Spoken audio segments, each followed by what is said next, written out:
Good morning, and thanks for choosing Fox 10 News on your Sunday morning. Happy Sunday. Today is June 20th. Happy Father's Day. I am Gianni Navarro. Happy Father's Day to my father at home, and happy Father's Day, Matt Barentine.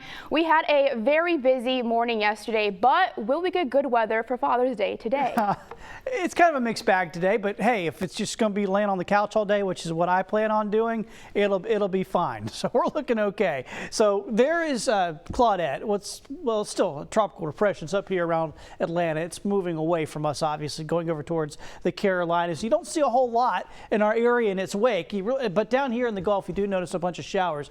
Those aren't going to directly impact most of us during the day now. It will impact some of our coastal areas. We could see some rain right along the beaches. But actually, I think most of us do pretty good today.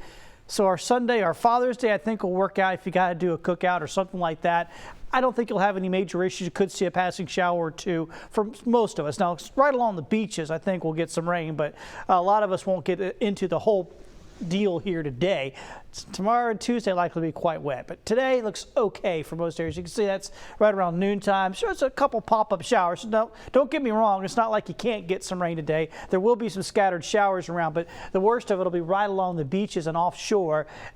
So like I said, fingers crossed, but I think most of us will be able to get in our Father's Day activities without any major issues today. Here's how I put that. So a few passing showers, 30 to 40% for most of us. Then once you get down south of I-10, closer to the beaches, the rain is more likely here for today.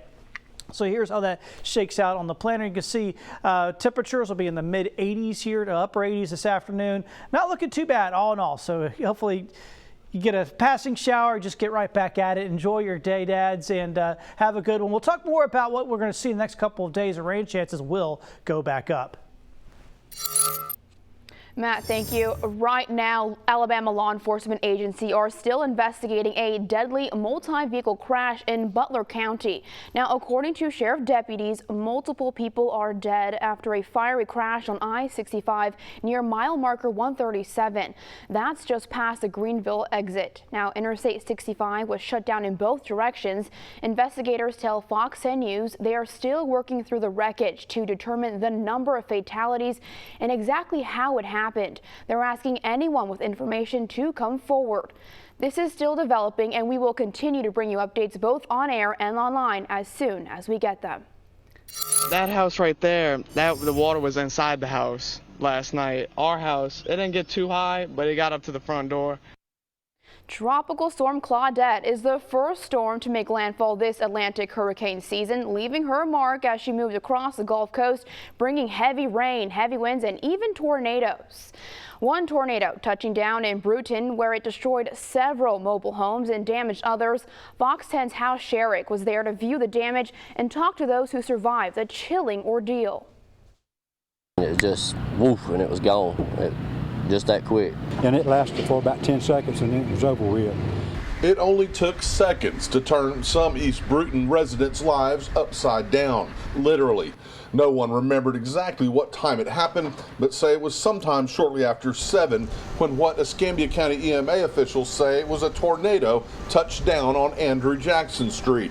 Curtis Glass was in his bedroom when it hit. He got to the front door in just seconds, and the damage was already done. He was still in shock hours later. Devastation. Devastation. There was all three, well, there was six trailers in there, just 7 trailers destroyed. And I knew all of them. There was one couple that lived up there in the first trailer up there. They got hurt. The damage was so extensive, there was no way to differentiate between the trailer pieces and the rubble. Public safety officials say 3 people from this trailer park were hurt and taken to the hospital, but no deaths were reported. The tornado hit so fast that no one had time to prepare for it, and it was so powerful it flipped over trucks and twisted the frames of these homes and demolished them. You don't even recognize them anymore. Those who lived through this say that they never want to experience anything like this again. I've never been in a tornado, never want to go through another one like that. Never in my life. After hitting the trailer park, W.S. Neal's school next door had roof damage and debris from a nearby building piled up against its walls. Tyler Smith's mother lives across from the school. Her home suffered significant roof damage and water poured inside, ruining many of the belongings. Fortunately, she had spent the night elsewhere, but much of what the storm took belonged to Smith's late sister and can't be replaced. My mom's been putting off for about 2 years of going through all this stuff. And she ain't got to now, so.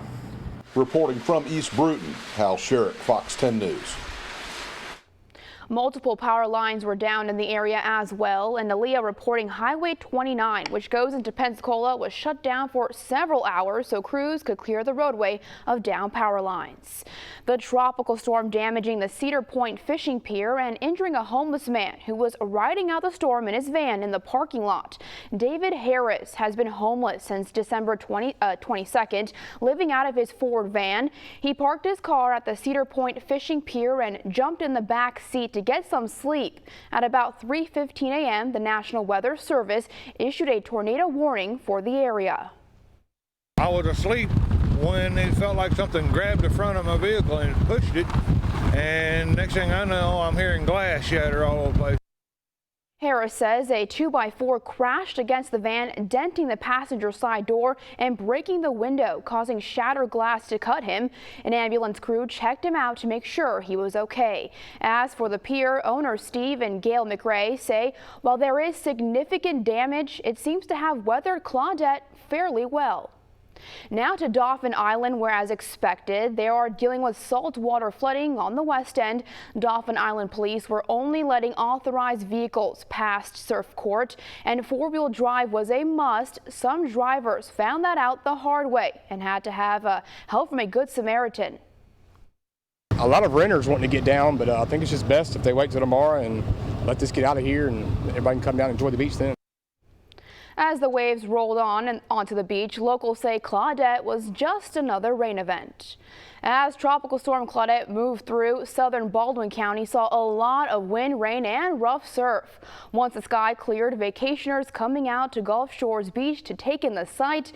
While the beaches are open, the water is closed. The rip current risk extremely high, and double red flags are flying. It's Mother Nature, it's God's will. We just do what we can, you know. We brought card games and board games. It's impressive, I'll put it that way. It's impressive. We had a conversation earlier. This is Mother Nature. It's impressive. This storm really churning up the Gulf waters. The rip current risk expected to remain high throughout at least Tuesday. In case you are not familiar with the beach flag warning system, take a look at your screen. Double reds means the water is closed to swimmers and you could face a fine. Single red means the conditions are dangerous. We're talking strong surf and potentially life-threatening rip currents. Yellow flags, a medium hazard, light surf, that type of thing. And green, you're good to go, calm conditions. Sometimes a purple will be flying along with these other colors, and that means there's some dangerous marine life out there. Things like jellyfish or sharks in the water. The heavy rains definitely affecting the Mobile area. Ma's announcing they experienced more than half a dozen sewer overflows, affecting Eslava and 3 Mile Creeks. The county health department advising area residents to take precautions when encountering any standing water that may have accumulated because of these overflows. They say anyone who has come into direct contact with untreated sewage is advised to wash their hands and clothing thoroughly. Area residents should also take precautions when using Eslava and 3 Mile Creeks for recreational purposes because of these overflows. All seafood harvested in these general areas should be thoroughly cooked before eating.